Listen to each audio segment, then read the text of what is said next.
All right, welcome to the show, everybody. This is the School of Shred, presented by the School of Shred Online Health Academy, where we are doing a 30% off sale right now.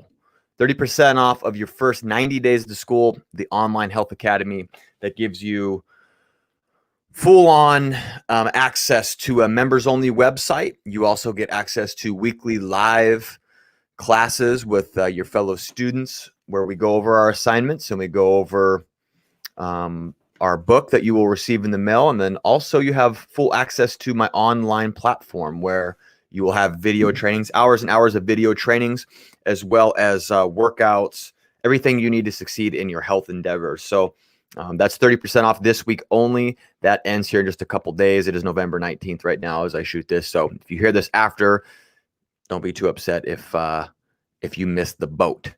So welcome to the School of Shred. This is episode 113. We're going to be talking about what to do if you're new to fasting today. I want to give out some tips, some helpful tips if you are new to fasting, as I work my way around this new setup here I got for my microphone. This is kind of nice here. No hands anymore. Look, Ma, no hands. So today we're going to talk about fasting, though. I had a question from somebody yesterday, about fasting, and I wanted to get into it again. It kind of spawned me thinking about maybe some tips, doing a show for beginners who are new to fasting, and some things that I would recommend doing if I were to start fasting, and things that I would change maybe when I started doing this intermittent fasting thing myself. So first thing we're going to talk about here is what does fasting do? So if you're new here and we haven't done any episodes, you haven't heard any of my episodes on fasting and talked about cell autophagy and some of these things that are beneficial, let's kind of unpack that real quick. So fasting, when you fast, what it is it's when you withhold calories for an extended period of time.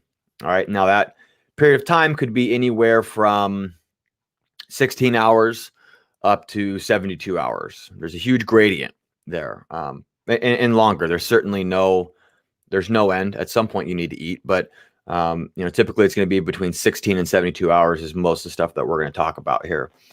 And so when you do that and you just have fluid, so you just have water, what you're doing is you're kickstarting the cleanup of metabolic damage that can happen.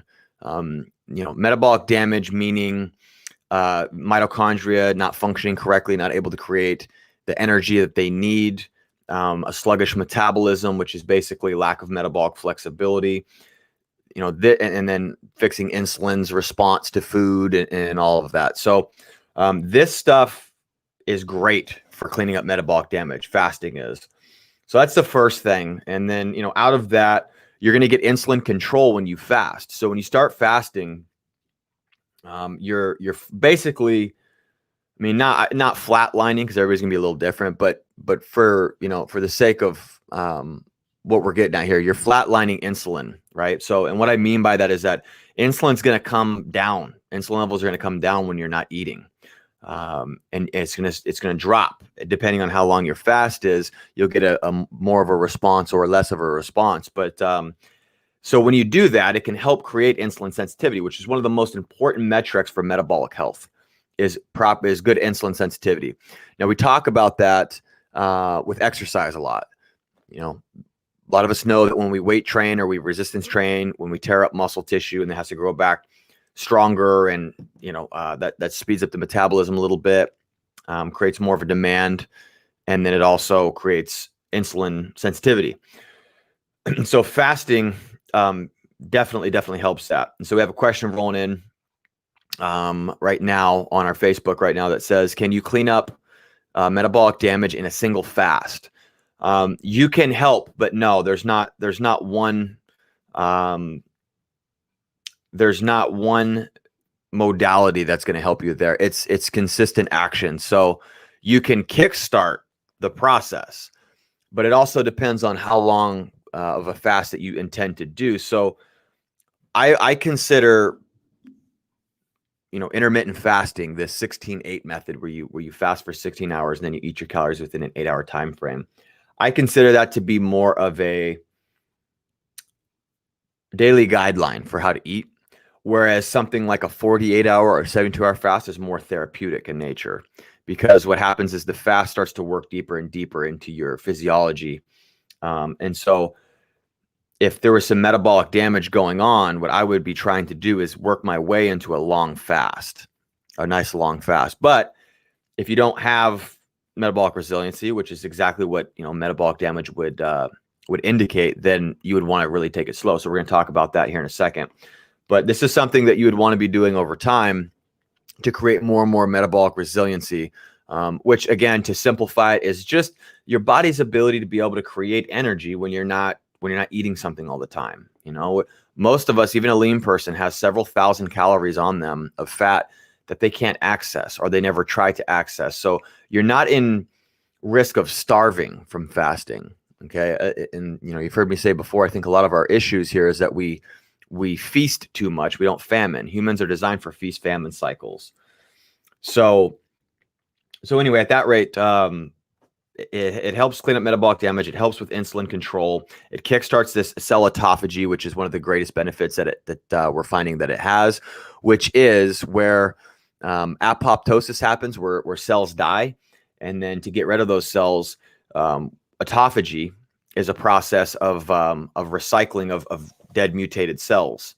So that is what autophagy does, and it kicks in the later stages of fasting. So not super intense when you're doing a 16-hour fast, but you're getting some benefits. So, and then you have metabolic flexibility comes out of all this, right? Which is that kind of metabolic resiliency kind of thing that I talk about. Metabolic flexibility is the ability for your body to get energy from either ketones, which would be fats and fat stores, or glucose, which is they're both good. You should be able to get energy from both of them. That would indicate a good, healthy metabolism. So the first thing that I would recommend is to start slow. Okay. So when this person asked me this question, I was saying, start slow and build up in duration. You don't have to go for a huge fast right away. I wouldn't recommend it. You want to be careful here. You want to be careful. And as with all this dietary stuff, always check with your doctor if you have any issues and things that you might be concerned about. This is just, general advice here on fasting protocol, some things that I've used in the past with clients and myself. So anyway, number one is start slow. So you can just start by skipping breakfast or skipping a meal. So a lot of times that will push you into what's called an intermittent fast. What people consider an intermittent fast would be like a 16-hour fast, an 8-hour feeding period. So if you didn't eat from like 10 p.m. until 2 p.m. the next day, so you had like a late lunch, that would be, a good place to start. But depending on, where you're at, that you might have to modify this. You might be totally fine. Most people are fine when they do just skipping breakfast. You're going to be able to handle it just fine. But I just have to try to kind of qualify some of the stuff and do disclaimers, because I don't want anybody to take this advice if they have, some issues I have no idea about, and then they go try it and then, want to try and blame the guy talking on the internet. So anyway, with that said, though, most people can definitely handle that for sure. Is just skipping breakfast and then going to a lunch. And then from there, you can start to push that duration. Then maybe you skip lunch, and then maybe you try to do, go to dinner, eventually work into a 24-hour fast. What I like to monitor with clients is blood glucose levels. So when you wake up in the morning, you take your blood glucose. As you're in your fast, take your blood glucose. If I have somebody who's got a lot of metabolic stuff we have to work through, I'm going to have them fast or do their blood glucose really frequently to get a continuous readout on that. Not everybody's fortunate enough to have a blood glucose monitor, but you can prick your finger several times every hour. If I have somebody who might have some metabolic syndrome or something like that going on, just to see what's going on. Because if it drops too low, you want to bail out and eat something. That's really important to note, is that if any point in your fast you start to get lightheaded, bail out. It's okay. You can work into this thing slowly. Sometimes it's, you do need to bail out. Sometimes it's, your body needs that energy. So as you work into this, you will get to a point where you'll be able to handle it. I've talked about before where I can fast for a couple days now, and I can work out both days if I want to, and I'm fine. So, but that was not like that in the beginning. And so you shouldn't expect that either. And then the last thing is just bail out if needed. That's kind of what I just went over. So Moving on. So the second thing is try eating a high fat, low carb meal going into your fast. So what this will do is help satiate you, and it helps encourage fat burn. You're throwing a bunch of fats into your system. You're bringing carbohydrates down. Carbohydrates tend to make you hungrier because of the hormone fluctuations you get. So if you're going to do a fast and you're eating at like 9 p.m. at night and you're going to fast till 2 o'clock the next day for your first fast, maybe do like a bacon and eggs dinner or something like that. Something that's got a lot of fat in it, meat and avocado, something that's got fat, protein, and then it keeps the carbohydrates down. And that should help kickstart you into this nice satiated place. When you go to get into your fast, you're not going to be starving and hungry. If you eat a bunch of high sugary foods that spike and you don't have any fat to satiate you, the next day you might wake up and you might have the hunger shark swimming in your stomach. So you don't want that. Those hunger sharks they get hungry. So, and then the last thing here is expect to be hungry when you fast. So expect to be hungry and expect to work through it. Fasting has been in major religions. It's been a spiritual discipline for a long period of time. And it's because you have to work through this stuff. And so you can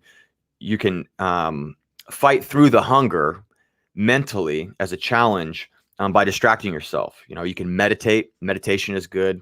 Kind of getting in touch with yourself, getting in touch with your spirit is good. It's been, like I said, it's been used for thousands of years. And then, you could also work, stack your work around when you're going to be fasting. I know when I started doing this, I would do it when I'd actually go into work and be training clients. So I wouldn't be thinking about eating constantly. I wouldn't have access to food. And then we have walk. You can go for a walk if you get really hungry. That can kickstart things. I always notice with a little bit of light exercise, I could actually be hungry. And if I go for light exercise, you notice that the hunger can go away. So it kind of kickstarts things. It gets the metabolism going, and it takes your mind off it as well. And then, another thing that I like to do is drink tea. You can do whatever you want. You can drink tea. Be careful with caffeine. Be careful with coffee and such, because it's got caffeine in it. But as you fast, cortisol is going to go up, and it's going to actually wake you up, right? It's a kind of a food-seeking hormone. So as cortisol goes up, your energy is going to go up. You stack caffeine on top of that, you might spin out and get a little jittery. So that's the 3 that I would recommend. It's just very simple right there. So if you got a journal out, hopefully you're writing this stuff down. It's just start slow, build up your duration over time. So start with that 16-8 type method. You can work into a 24-hour method. For the general people that I train, I like to push people eventually into doing a 24-hour fast a week. I think that's not too much to ask. And I think that's a good thing, because it just continues to test your metabolism to create energy, and it makes sure that you don't fall into some of these traps, which is like you're only burning sugar for fuel, or you're only burning fat for fuel, or whatever. You want to be able to go back and forth. And so that fasting one day a week can help with that. When you're fasting, especially in the beginning, don't do hard exercise. So, if you're going to do an intermittent fast, you can do a hard workout and then break your fast right away with some food. That's cool, because you got this big anabolic response from working out. But I don't recommend that in the first month of fasting. Try it out.